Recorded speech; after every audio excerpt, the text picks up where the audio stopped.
writing a book should not be a solitary process. We all need feedback and direction, and that's where a book coach comes in. Hi, I'm Dan Janal, the author of more than a dozen books, including Write Your Book in a Flash. I'm a book coach, developmental editor, and ghostwriter. And today you're going to learn how to hire a book coach and get the most out of them so you can write your book in a flash. Welcome. Our guest today is Kim O'Hara. Kim, what is a book coach? Well, thank you for having me on the show. And I am a book coach to bestsellers. And what I do is someone comes to me and they want to write a book, but they're really not sure exactly what they want to write a book about. They know it's something to do with their business, or it has connection to a story that they've been through in their life. They want to weave it together and they want to build a platform and they want to get their book out to thousands of people. So that involves a lot more big vision thinking than just editing. Or just, helping them write, or even a writing coach. A book coach is the whole enchilada. It's from stem to stern, helping them at the end figure out where to go for an agent, where to go for a publisher. Do I hybrid publish? Do I, self-publish? What are the reasons behind all of that? And so it's a year process for me. So who would need a book coach? A book coach would be someone who wants to feel led every week through their vision. They would also need accountability. They would need to have someone that they could collaborate with on the ideas that they have. A lot of people come to me and this is the idea they have for their book. And then they start talking to me and we spend some weeks together or months. And I start to say, here's what I'm actually seeing. That's like, what's your big special sauce, or here's what I'm seeing that you bring to the table. And they're like, oh my God, I had never really thought about that. And so the coaching process is definitely like a big component around being able to see them as a writer and see their vision as a writer and hear their voice as a writer. So it's anybody who I typically work with people who have never written a book before. So they're CEOs. They're like super successful, type A, alpha. And they're like, a book's just like this. They're like, I have no clue where to even begin. So it's highly educated, successful people that have a very busy schedule that really need someone to keep them on track and staying reminded of their why. I agree completely. I'm working with a client now who's writing a book for leaders in Silicon Valley, and he's former military. And this last week, he says to me, I really think we should write a book for the enlisted men who are just leaving the military and need to become leaders in the real world. And I said, good idea for a book, but that's not the book we talked about. Mm-hmm. And those people aren't going to have the money that Silicon Valley people have to hire you. So he said, thank you for keeping me on focus, because we all have great ideas and great ideas spawn other ideas. But you need a book coach to keep you focused on what the best idea is. And I can hear that you do that with your clients. So how do you find a good book coach? I just did an Instagram on this because I have people come to me sometimes that have been burned. They've hired a book coach and they've ended up really with just an editor. And if you are not credited in some way as a coach, you really shouldn't be calling yourself a coach. Now, I am not going to say that I've gone to like years and years of training, but I have gone through coaching programs. So I have learned how to hold space as a coach. Most editors do not know how to be people. They're not like with people. Like when I was in the movie business, I would be locked in a room for 8 hours. I didn't talk to anybody. That's not coaching, right? So when you're looking for a book coach, you really want to make sure that, when they say coach, that they've actually learned how to be a coach in a container that trained other coaches. And those could have been life coaches, or coaching's coaching, whether it's a book or a business. Great ideas. What questions should a potential author ask a potential book coach to make sure that they find the right kind of person for them?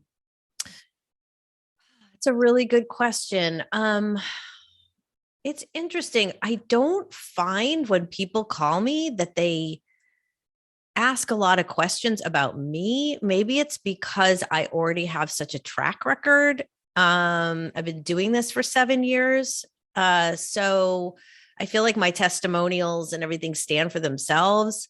So it's really a lot of them just talking about what they want to do and me just giving them feedback.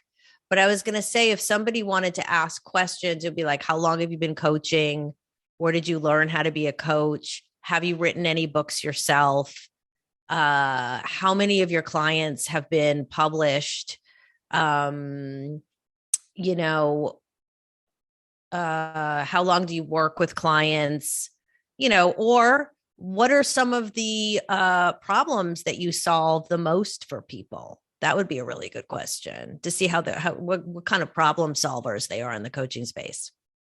Great ideas, great questions. So how would you get off to a good start as an author working with a book coach? How do you set boundaries and parameters and to-dos and other ideas?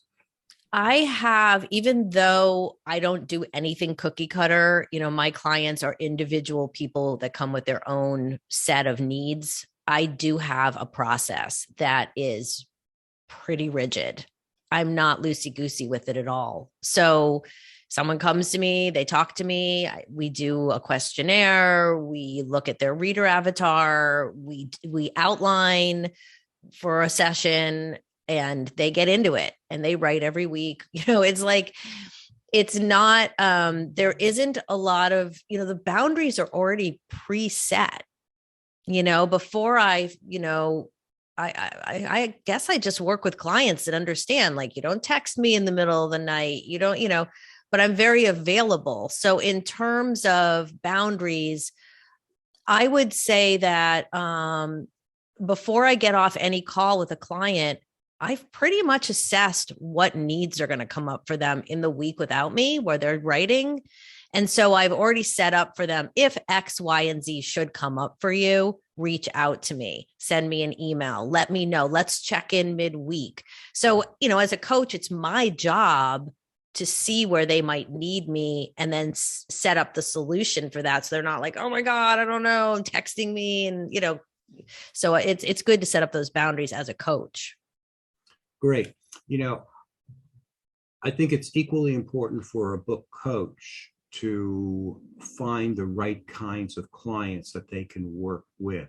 What kinds of questions do you ask potential clients, or what kind of feel do you get for potential clients to say this would be a good fit or a bad fit? How do you make it work for you as a book coach? People that want to do things fast are not my client.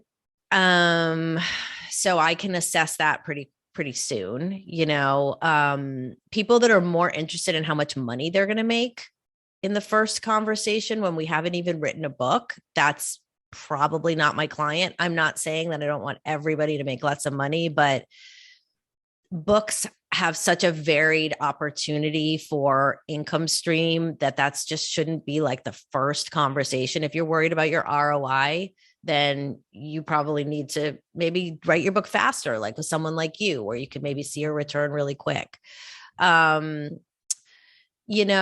I think like the clients that are right for me are people that really express this desire to have a voice out in the marketplace and out into the book world, and that they've been waiting their whole lives to write these books. And like the calling is not going away. They've tried to make it go away. And in order to do it right, they want to go for the gold. So they don't want to take a bucket dream that they've had and then just like burn it out. They want to take the time to really learn what it means to write a best-selling book. So they're usually clients that are willing to go the long run. How do you manage a potential client's expectations? Because I'm sure a lot of people come to you, as they do come to me, and they say they want to make $1 million. They want to be a #1 New York Times bestseller. And it does happen, but rarely. How do you manage those expectations for people? Well, I don't have anyone say they want to make $1 million, because I probably that wouldn't be my client, because they would be like kind of out of touch with reality at that point. But like, I do have people that say, I want to be a New York Times bestseller. And earlier in my career, when I would hear that, I'd be like, yeah, let's do it. Let's go for it. I've learned that that's actually just a marketing machine and that you basically are just paying for eyeballs. And some of the best books are not necessarily on the New York Times bestseller list. And that there's so many books that have had such great successes that aren't anywhere near the New York Times bestseller list. And so when someone says that to me, when I say, what do you want to do with your book? And they say, I want to be a New York Times bestseller. Now I kind of get into it with them. I'm like, well, what else? Like, that there's like, are you going to inspire people all over the world? Are you going to have a global community? Are you going to have, what are you going to do with your book? Like that aside, because you might not get that if you don't have the money to buy that. It's pretty clear that that is marketing money to get that standing, and it's a great standing to have. I have a client who was on the Wall Street Journal #3 business books. We celebrated till the cows come home. He worked so hard on that book, but he also invested in marketing. Great answer. Thank you for being with us, Kim. And for everyone listening, we have dozens of other videos on this channel, so you can write your book in a flash.